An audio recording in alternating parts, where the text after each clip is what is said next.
حبيت ننبه لهذه الفضيحة اللي راهي واقعة في المجتمع.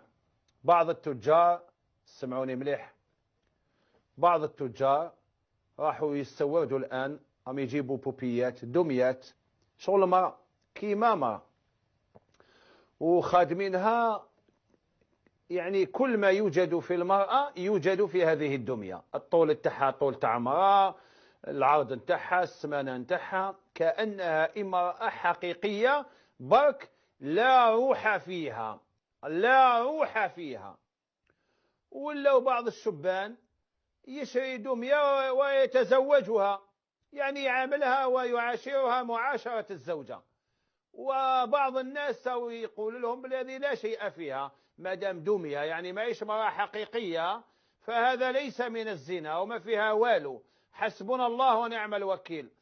الشركة الصينية اللي راهي توزع هذه الدميات على الشباب الجزائري، على الدولة الجزائرية أن تتدخل وتحظر هذه الدمية وتوقف هذه الشركة عند حدها، وهؤلاء المستوردون عند حدودهم، والتجار اللي يجيبوا فيها وبداوا يديروا إعلانات في الانترنت.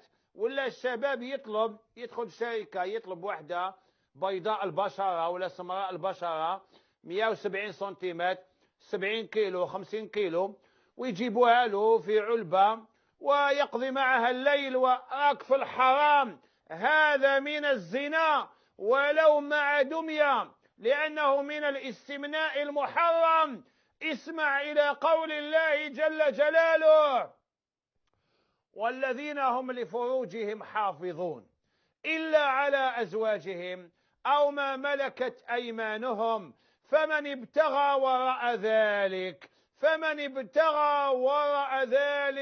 فأولئك هم العادون، أي الذين تعدوا على شريعة الله. الله جل جلاله يعلم الأشياء قبل وجودها، ومن علمه أنه يعلم يجي نهار يولوا يتزوجوا بالدميات، يزني مع دمية وقالوا له ما فيها والو لأنها دمية ما هيش حقيقية، ما فيها لا الرجم ولا الجلد، ولكن فيها لعنة الله. أو قال: فمن ابتغى وراء ذلك فأولئك شكون هم العادون الذين يتعدون على شريعة الله.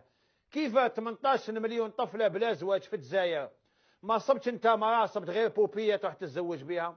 حسبنا الله ونعم الوكيل. ولما نقول لكم واسمحوا لي نقولها لكم، الله يغفر لنا ويتوب علينا، رجال مزوجين عنده زوجة ويروح يشري دمية ويقول لك انا كنت حب مرة كيما هذه الدمية، بصح مرتي ما تشبه لهاش، يروح يشري دمية.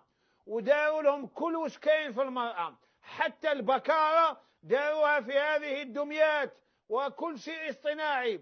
حسبنا الله ونعم الوكيل. وين رانا رايحين يا عباد الله؟ تحوس على الدواء تاع لا طونسيون تصيب ناقص، تاع السكر تصيبه ناقص، تاع الزهايمر تصيبه ناقص، واللي يحب يزني ولاو يجيبوا له حتى دمية توصلوا حتى للدار.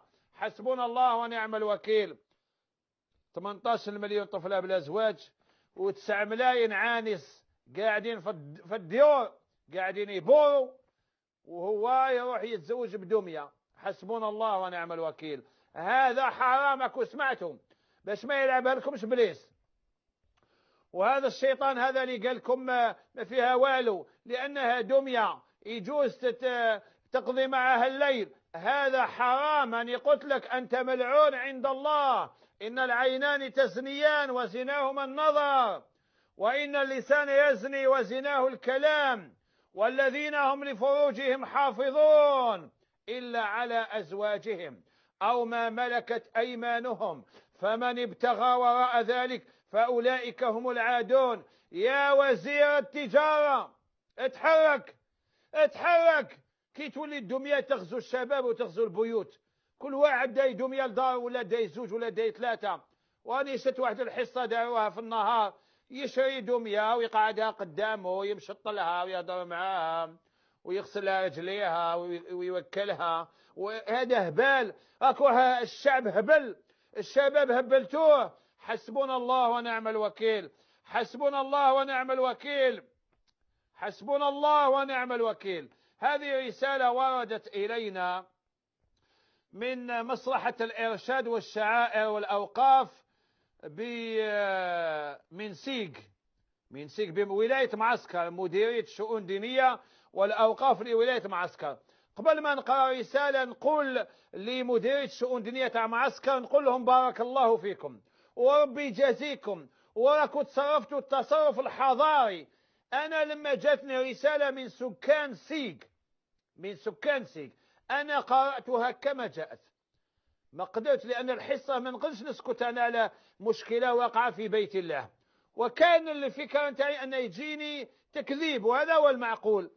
جاني تكذيب وهي رسالة وبارك الله فيكم، وراكم تصرفتوا التصرف المعقول. يعني كانوا ناس يتصلوا بي يقول لي يا شيخ هما حين يشرعوك، هما حين يوقفوك في المحكمة، هما حين هذه خلاص الكلام هذه تاع المحكمة. كاين قضية هضرنا عليها عندهم حق رد. هاي لك رسالة أقرأها. يقول الموضوع ما جاء في الحصة التلفزيونية، أنصحوني لقناة النهار في إطار حق الرد الذي تمتلكه أي جهة كانت محل رسائل وتصريحات، سواء كان منبر صدورها الصحافة المكتوبة أو المرئية، وتذكيرا بقوله تعالى أعوذ بالله من الشيطان الرجيم يا أيها الذين آمنوا إن جاءكم فاسق بنبأ فتبينوا أن تصيبوا قوما بجهالة فتصبحوا على ما فعلتم نادمين. يشرفني أن أعلمكم أن المعلومات التي ذكرتموها من خلال تعليقكم على الرسالة الواردة من مواطنين يقطنون ببلدية سيج تعرضوا من خلالها إلى توقيف المسمى مجاهر نور الدين عن مهامه كقيم بمسجد عبد الله بن العباس الكائن بحي المحطة بلدية سيج مركز، كونه كان في نزاع مع السيد رقاد عبد الرحمن. أنا في الورقة اللي قريتها ما ذكرتش الأسماء. أستاذ التعليم القرآني بالمسجد المذكور، وكذا الأفعال المنسوبة إليه والتي علقتم عليها بإسهام. أنا كنت أعلق على السؤال الذي وصل إلي، أنا أعلق على السؤال. أنا ما نعرفش هذا الراجل، لو كان صيبه في طريق ما نعرفوش، ولكن لما يجيني سؤال أعلق على السؤال. وكأنها عين الحقيقة، هي معلومات مغرضة تهدف إلى المساس بهذا القطاع من خلال ذكر هذه الأحداث المفبركة. ففيما يتعلق بكون المسمى مجاهر نور الدين قيما بالمسجد المذكور وقد أوقف عن مهامه، فالحقيقة أن هذا الشخص لا تربطه بالقطاع أي رابطة قانونية. صحيح ما تربطوش أي رابطة قانونية، ولكن واش خسرتوا كي تخلوه ينقي الجامع وينقي الزرابة ويغسل بيت الخالة ويغسل الميضة ويمسح الطريات؟ يعني لازم يكون خدام في القطاع، لا يشترط أن يكون. ثم تقول سواء كموظف أو متطوع يحوز رخصة إدارية بممارسة نشاط مسجدي. رسالة طويلة والوقت انتهى. غدوة الحصة القادمة نكمل نقراها إن شاء الله حتى أكون أمينا في نقل الحقيقة. والسلام عليكم ورحمة الله وبركاته.